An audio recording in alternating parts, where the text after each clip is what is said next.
Head to the next slide. So the next thing we're aiming at is to take that information we just discussed. We were talking about who are the teachers. We were talking about who supports them. What do you do to support them?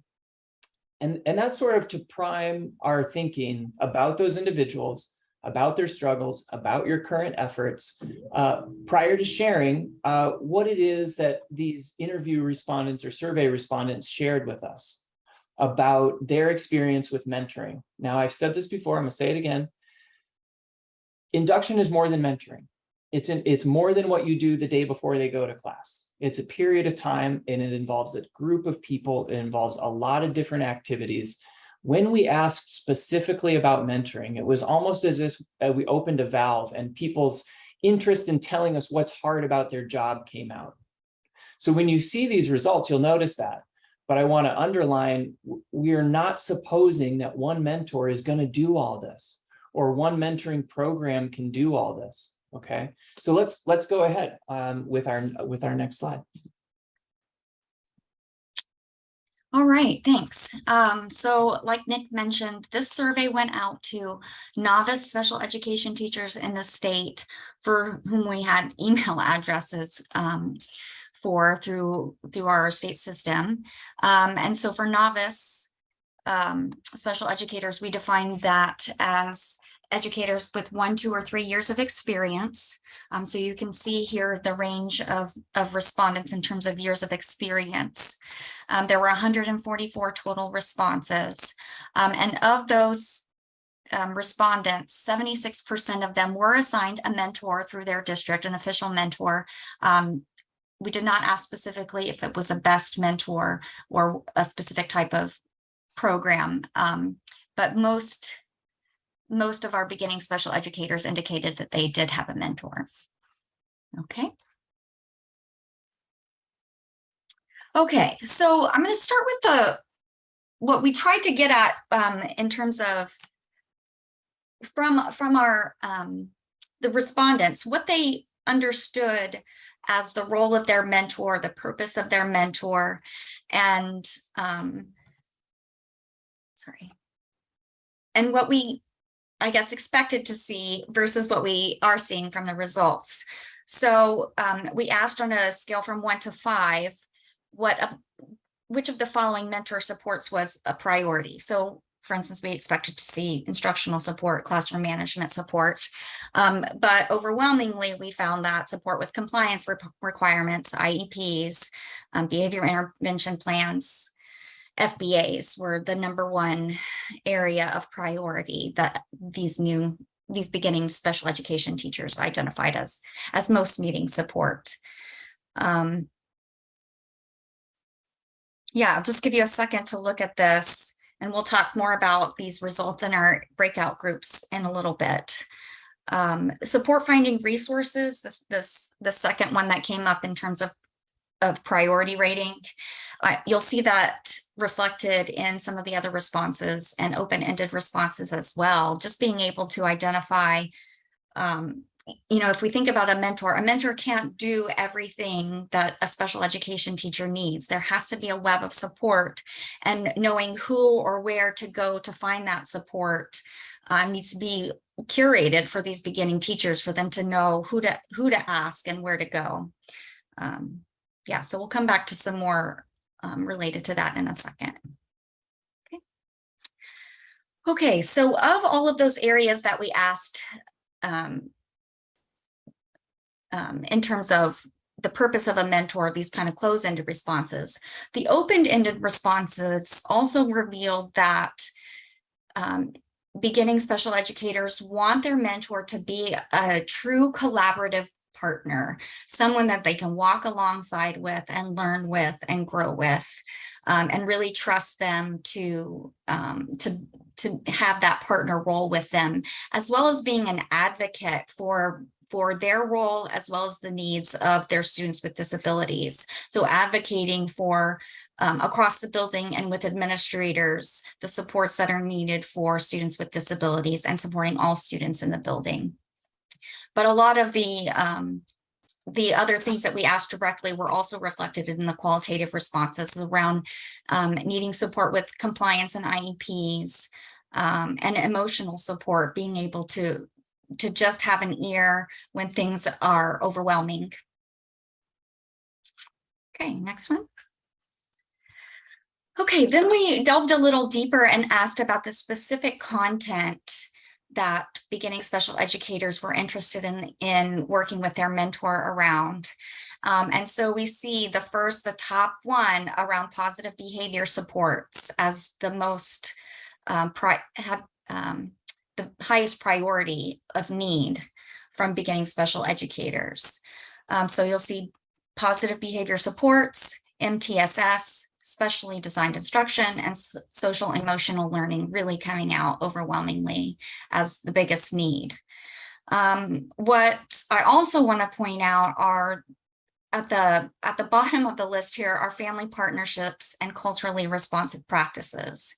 And so we've talked to various other groups about why we think we're seeing this kind of ranking of needs. And one thing that we've talked about is the difference in needs of first-year teachers versus third-year teachers, and kind of where they see the fires initially versus what they have the capacity to address as they gain more experience. So I'll give you just another minute to kind of look at these results. And Amy, I don't think you mentioned the reason why we added the mode here is that we've found it very interesting to look at not only, I mean, because when you look at an average, it may have a very high and low spread, or it may not. And that's one of the reasons why we ran the modes to see really the most frequent number that was chosen here, and looking at the ones that where it was most frequently a 5 or a 4 was really interesting versus some of the other ones, because it's a different picture than looking at the average. Yes, and certainly we don't know all the details about the environment that these educators are in. Are they in a building that has really adopted inclusionary practices and they need support working with their colleagues around that? Or is that something that hasn't been implemented in their building and they want more support for encouraging implementation further in their building around inclusionary practices? So we just don't know exactly what type of environment each of these educators is responding from. But yeah, we'll look at some more of the qualitative responses around these as well. So like I mentioned, and Nick said as well, we were really trying to get at what mentoring needs our novice teachers we're feeling were important, but we got quite a range of different areas of support. And this goes back to what are the systems and structures and personnel and resources in place at the district? What's that web of available support so that novice teachers can get support in these areas where they are saying, yes, I need help with this. And maybe that's the mentor's role, or maybe it's not. But induction support in particular is not often the role of the mentor, but at the district level, how are beginning teachers getting the information that they need on policies and processes and other building specific procedures? One thing that's a lot of this does obviously align with the research and the other items that were part of the survey. But what was interesting about the language that respondents use around paraeducators was not necessarily about collaboration. It was about managing and supervising. So a different lens of how they referred to working with paraeducators. Again, legal requirements of IDEA and behavior assessments. Also, what came out a lot in the qualitative responses and the open-ended items was around administrative support, collaborating with general education teachers, and not feeling like they had the time or the space or the authority to be able to navigate those situations. And they wanted specific help working with difficult colleagues. But especially around needing administrators who were knowledgeable of the law and could support all students, in particular students with disabilities, and implementing the IEP appropriately. So really having some knowledgeable support and advocacy around special ed law. The workload, again, what is it that a mentor can, what support can a mentor provide, and what needs to come from just thinking about what is the role of that special education teacher, what's on their plate, what can they prioritize, what can be delegated to other support personnel and paraeducators, and figuring out how to manage all of those priorities and juggle those expectations is known to be challenging to a lot of beginning special educators. But how can either the mentor or other building personnel structure their day and their time to kind of protect the priorities that they do want to focus on? The family and community, oh, just one more thing about family and community partnerships that really didn't come up a lot. And as you saw in the previous slide, that was lower on the list of priorities. But there was one really great response from somebody who just said they couldn't emphasize enough how important that relationship was in building their, in supporting the students in their class and understanding the environment. I was hoping for a little bit more self-awareness around that, but yeah. That's a family part. I think a lot of times it's especially in the beginning, not knowing what you don't know and not knowing what you really need and what you would really benefit from. Mm-hmm. Yeah. All right. Okay, just going back to who these respondents are, or I'm sorry, this was the mentor characteristic that was most important. So this was just a forced choice question item, and 85% of novice special education teachers want a mentor who has experience teaching in a similar setting or students with similar characteristics. However, what you'll see in the open-ended responses is that's necessary but not sufficient. They need support at the building level through those building protocols and processes and procedures who can support a lot of different areas of their growth. Okay.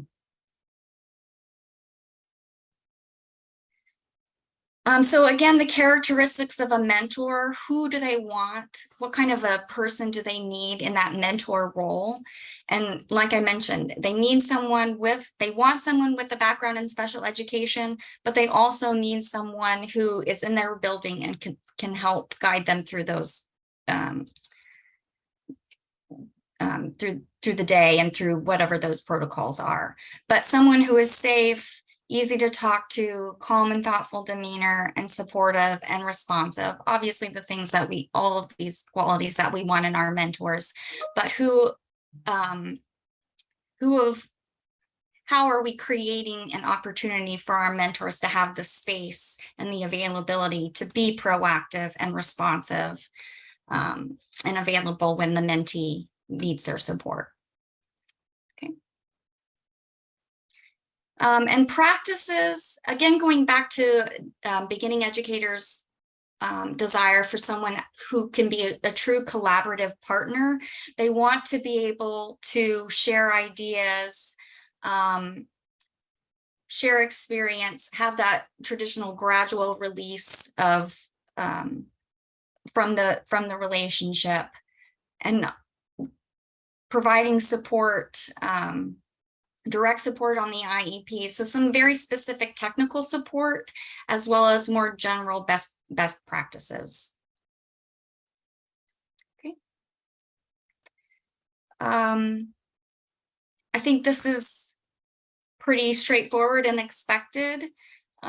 Meeting in person was the primary mode of what mentees desired in meeting with their mentor. But instructional observations, that's a key component of the BEST program. It's also what beginning educators have experienced through their pre-service preparation. So that's kind of embedded in how they have grown through their practice in learning, or through their training to become educators, but also this participation in PD with a mentor, this co-learning opportunity. We feel, we've talked about this as being a very valuable experience, not just for the mentee, but for the mentor as well.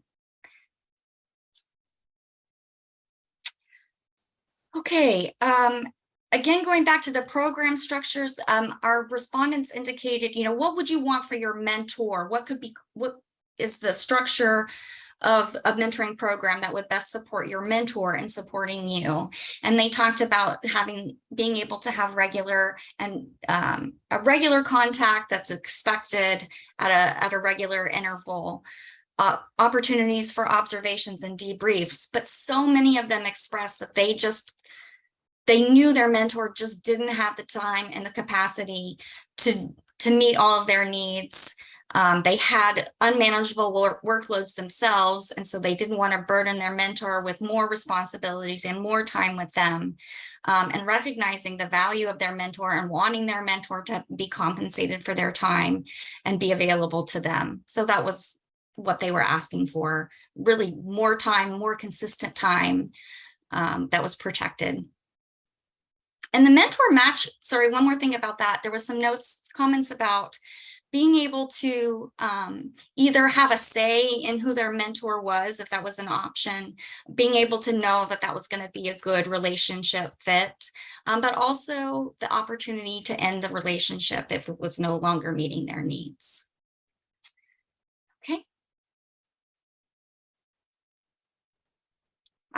And then finally, just more general working condition comments beyond the mentor-mentee relationship. But respondents indicated that they did not have access to curriculum materials that they needed or assessments. They didn't get the support that they felt they needed from their mentor because their mentor wasn't available. The administration didn't. They felt that the administration didn't support them in the ways that they needed.